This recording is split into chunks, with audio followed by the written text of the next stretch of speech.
This is MichMash, a weekly conversation where we try to unjumble an important and sometimes under-the-radar statewide story that affects you. I'm Cheyna Roth. And I'm Alethia Kasben. Happy 4th of July, Cheyna. And happy 4th to you too. And given that Independence Day is a sure sign that summer is here to stay, do you know what that means? A very high air conditioning bill? Okay, two things. That and petition drives. Next year is an election year, which means groups are trying to gather enough signatures to get their initiatives on the ballot. And 4th of July weekend is a great opportunity for them with so many people out and about. And there are a lot of potential ballot measures circulating out there. By last count, at least 6 petition drives are actively underway or will be soon. One is the petition drive for ranked choice voting. This is a new voting method, so stick with me here, that would have voters rank their top candidates, and the winner must get 50% of the vote. So the number one candidate must have 50% support.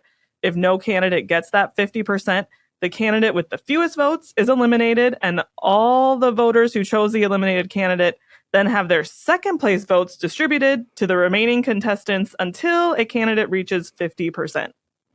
So it's very complicated, especially when you keep going through the number of, if you have multiple candidates and none of them keep getting 50%, you have to keep going through ballot after ballot. But supporters say it creates a better system where voters can think about the merits of each candidate and will more accurately determine who has support.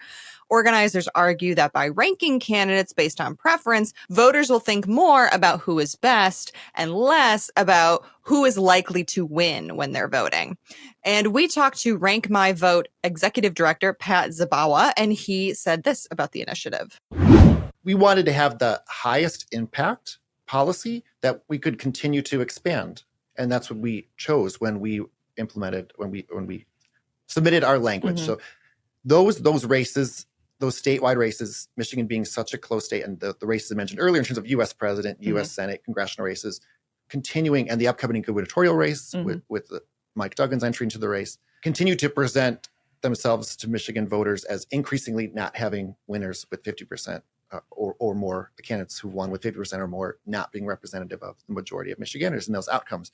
We wanted to impact that really visceral problem that voters see and allow for strategic expansion from there. This would be a significant change. As written, the proposal would apply to races for Congress, president, governor, attorney general, and secretary of state, but it could be expanded to other races. But certainly, if this passes, if this was adopted, there would be a mixture of ranked choice voting and traditional voting on everyone's ballots. Organizers are adamant that the process would not be too confusing for voters, citing other states that do this, and it would not take longer to get results because tabulators can crunch those numbers instantaneously. Opponents will surely call this proposal confusing. I think they will fight back on the idea that this will not cause a delay in getting results. Some also say it goes against the one person, one vote rule. But putting that all aside, the next step is for supporters to collect the more than 440,000 signatures that are needed to get the proposal on the ballot in 2026. Rank My Vote is not the only initiative out there right now. 2026 could be a busy year for ballot proposals. Another measure is the Invest in My Kids proposal. A lot of people playing on that MI for Michigan, my. We all love a pun. The proponents are calling it a, quote, fair share surcharge, and it would raise taxes on individuals who make more than $500,000 a year or couples who make more than $1 million a year. That money would then go to local public school districts. Now, opponents say it's a tax increase, plain and simple, and they think it would hurt businesses and investments in Michigan. And another ballot measure involves a very long-standing issue in Michigan that we have talked about on MichMash many times, the state's minimum wage. So the Voters to Stop Pay Cuts measure would increase the state's minimum wage more slowly than the current law, but would also end the current lower minimum wage for tipped workers. This is actually a referendum, so if enough signatures are collected, then the law the legislature passed in February, which kept the lower minimum wage for tipped workers, would be paused. This is something that the two sides have been fighting about for years, and now we have another ballot proposal. This is the issue that never ends. And there is even more out there, but it's still very early days for any ballot initiative. We will go over all of them with you in the months to come. Some may fail to collect signatures or throw in the towel. Only time will tell. Well, we're going to take a short break here, but when we come back, we'll be joined by Rank My Vote Executive Director Pat Zabawa to really dig into this ballot initiative. Stick around. Welcome back to MichMash. We are joined now by Rank My Vote Executive Director Pat Zabawa. Pat, thanks so much for joining us today.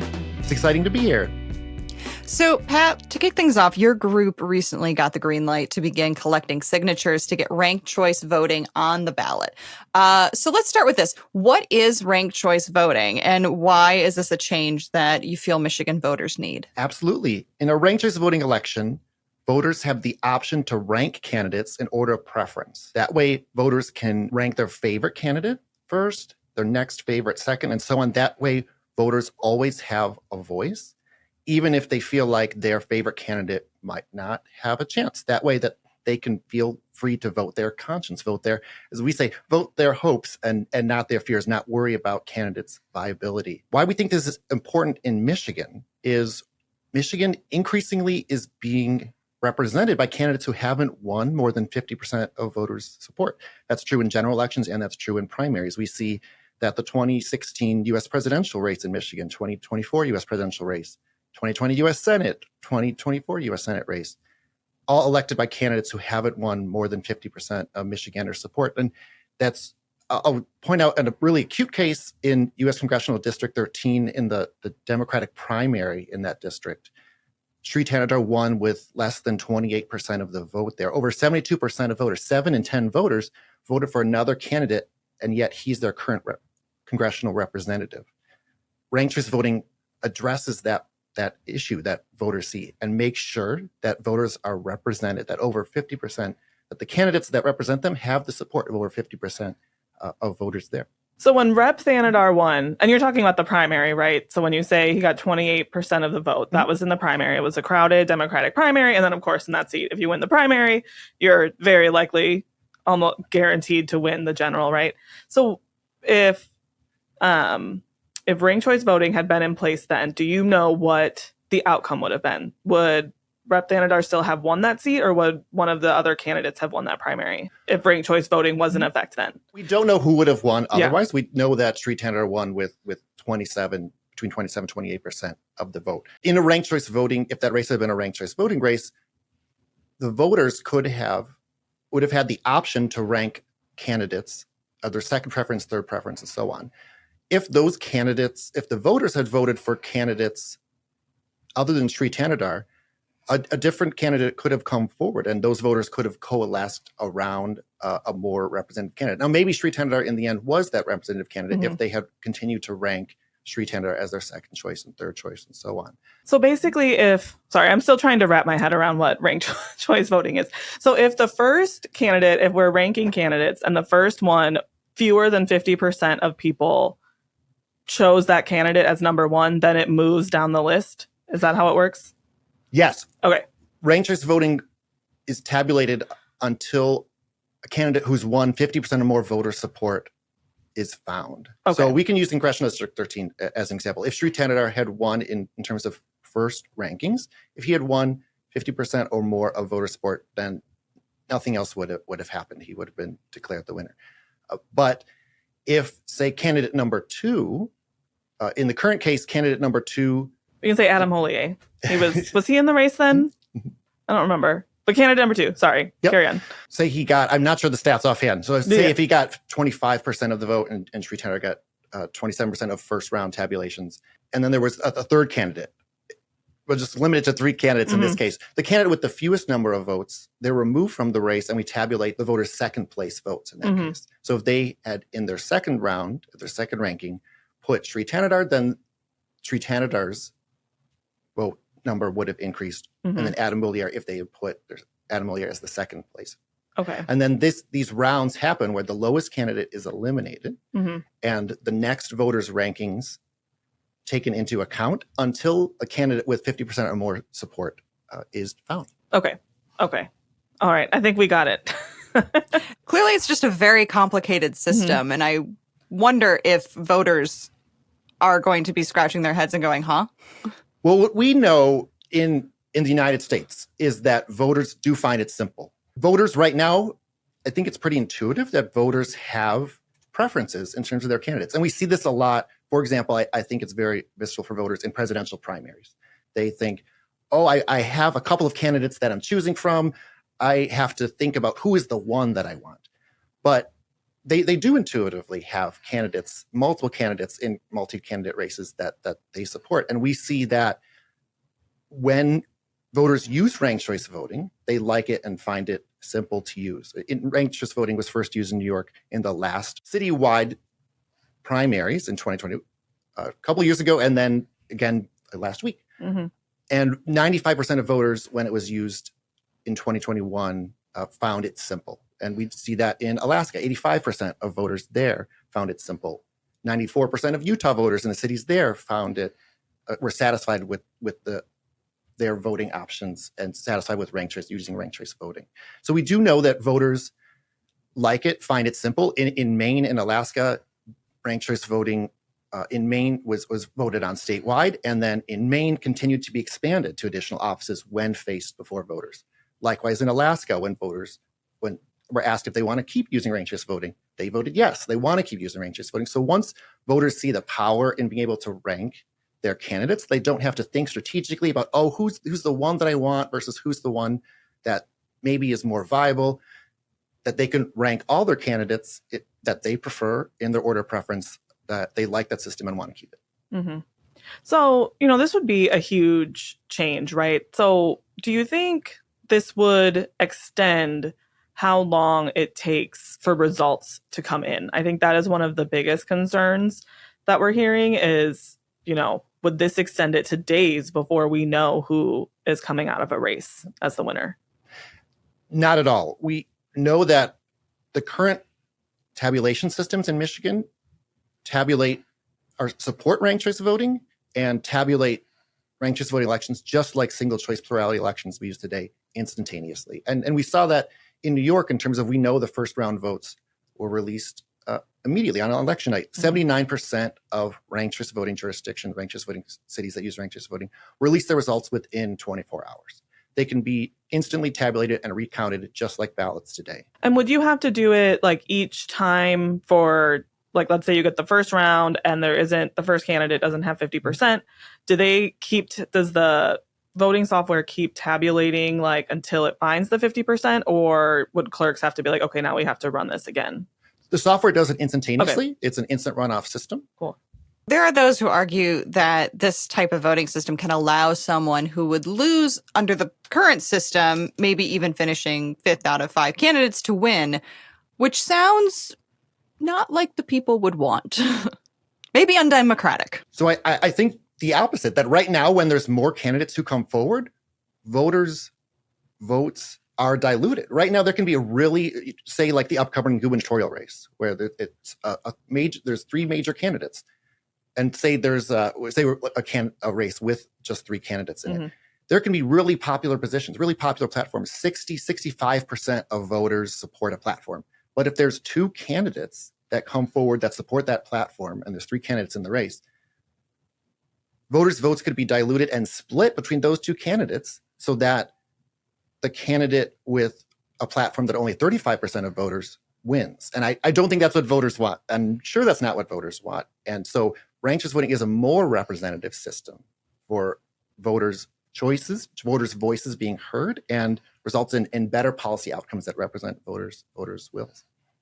So if there's a really large primary, so that was an example of if there are 3, but let's say, there are 10, 15 candidates in a primary.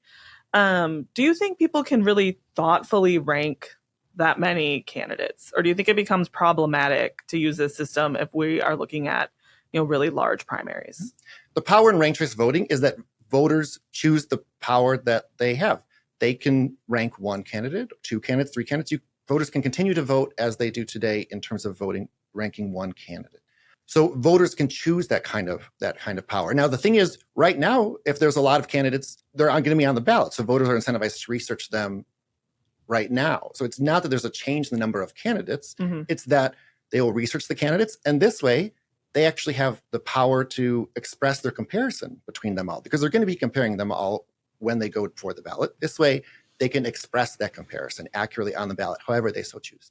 So why is this a better system than, say, the runoff system that Georgia uses, where there, if no candidate gets more than 50% of the vote, then the top two candidates advance to a runoff election and determine the winner that way?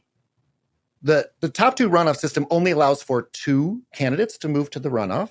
So there's a challenge there in terms of if popular positions are split in certain ways, they might not advance to the runoff, as well as runoffs are expensive campaigns, expensive elections to rerun for clerks, the campaigns, the voters being exhausted about having to run and turn out for another campaign.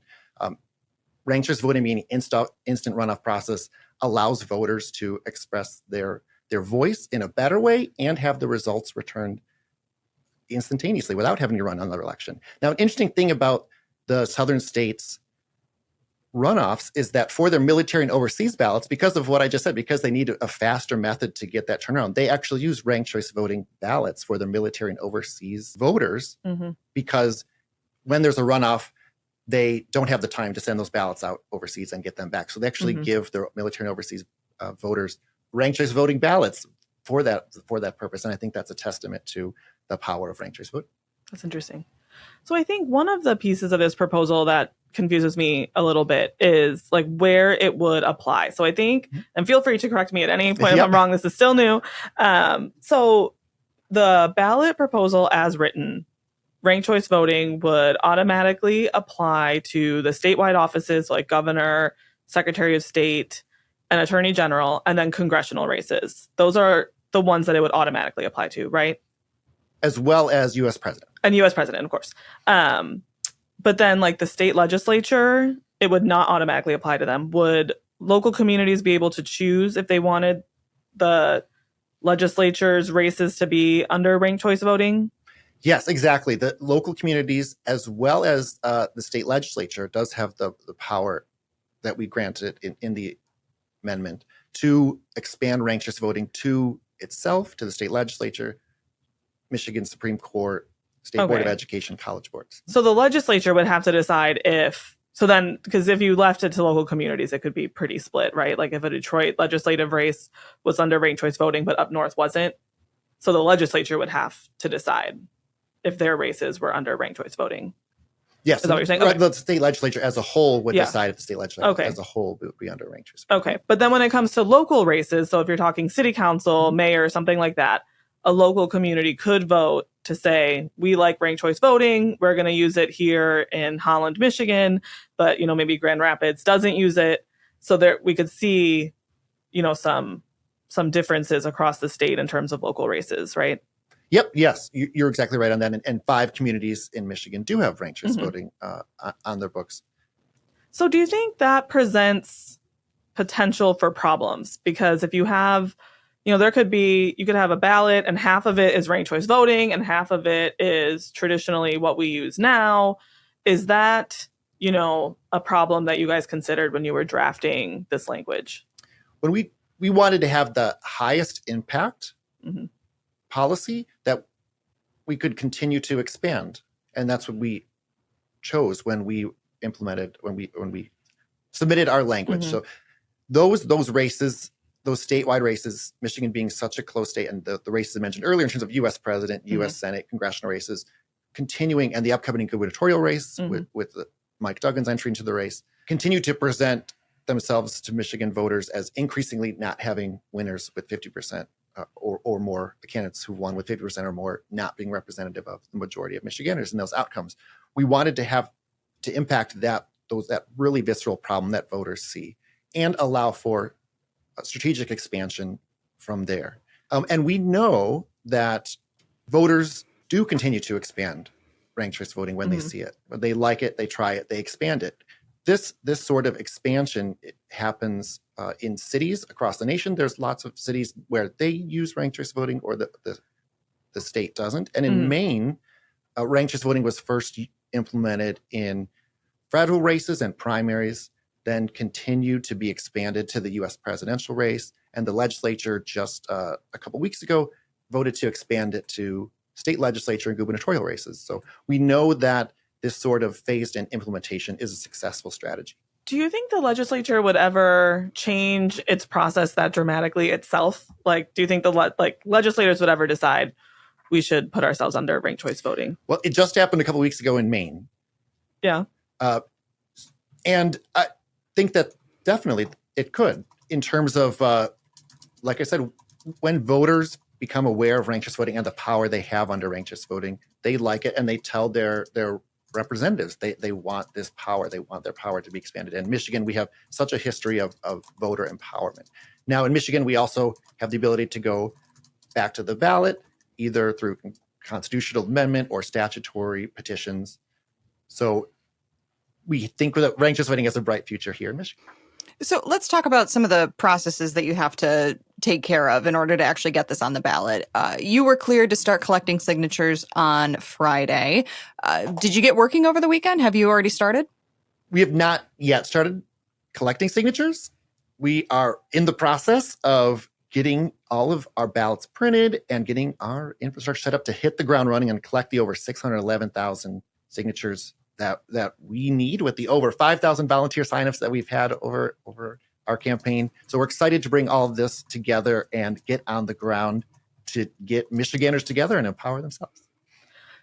So yeah, I think you just answered one of my questions about the goals of your signatures. So you want 611,000 because it's 446,000 is required. Okay, I just wanted to make sure I had my numbers right. You got it, yes. 611 is your cushion, right? We need a cushion for ballot proposals. So what is your deadline? Like, how long do you guys plan to collect signatures? When do you hope to be done? Because this is kind of an early start for signatures that would be due next summer. And do you have that yet? Do you have a goal? Our goal timeline is to hit the ground running and collect as fast as we can, make sure that as many voters in Michigan, I mean, it's great to see the energy on the ground that we've seen from all the past, since Ranked My Vote was founded in 2019, but especially after the Board of Canvassers last Friday.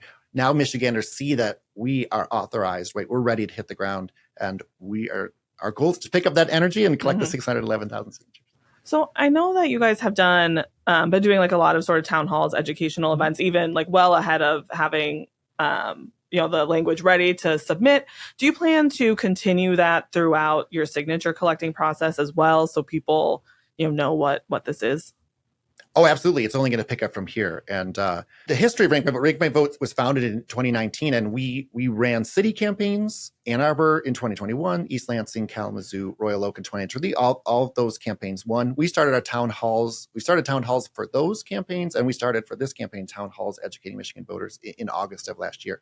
Yes, those are only going to pick up. I mean, right now we're hosting our own. We're speaking before grassroots groups around the state. I've spoken at rallies before thousands of people. So yes, that's only going to pick up through the campaign, petition signature campaign, through the Get Out the Vote campaign, and beyond, as we continue to expand and make voters aware of the benefits of ranked choice voting, which we know that they like and want to hear about. Pat, thank you so much for joining us on MichMash. Thank you so much. It's an honor to be here. I'm excited to see all the voters out. And if voters want to sign up, they can sign up at rankmyvote.org. Thank you for having me here, Alethia. Awesome. Thanks, Pat.